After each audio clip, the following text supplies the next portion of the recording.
It's going to have a tremendously positive impact, I believe. Today, the Justice Department moved to ease restrictions on state-licensed medical marijuana. The acting attorney general signed that order. Senior reporter Brett Forrest breaks down the impact this could have here in Colorado.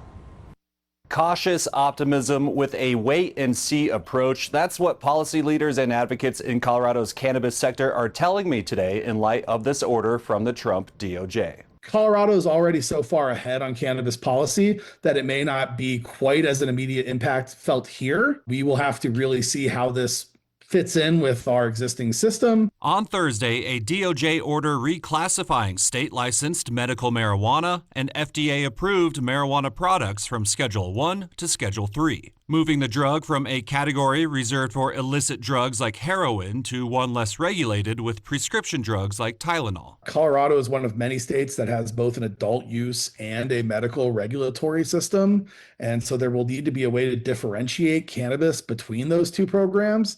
That's certainly doable, but there are a lot of details that are going to need to be figured out. The Biden administration began the process before Trump took office, Trump then signing a December executive order to push forward with the rescheduling. But state cannabis leaders agree that the DOJ order's greatest benefit is to reducing tax burdens on the many medical marijuana businesses in Colorado. Under current law, up until today or when it was signed, owners could not deduct anything as a business expense as any other business would be able to. The medical side of the industry has really struggled for a while, and I hope this is a boost that will help them out of that rut a little bit. Governor Jared Polis, a Democrat and longtime proponent of marijuana legalization, calls today's decision a step in the right direction, writing, "It's high time the federal government is finally catching up to states like Colorado that have led on safe, regulated medical and adult use cannabis." But not everyone supports this. The group One Chance to Grow Up, which in their words seeks to protect kids from marijuana, says states and federal policymakers must understand the impacts rescheduling and legalization have on the normalization among kids who may perceive it as a wellness product. Moving forward, there is a federal hearing scheduled for late June, which will seek to create a legal pathway for cannabis more broadly, not just medical marijuana, though proponents like Governor Polis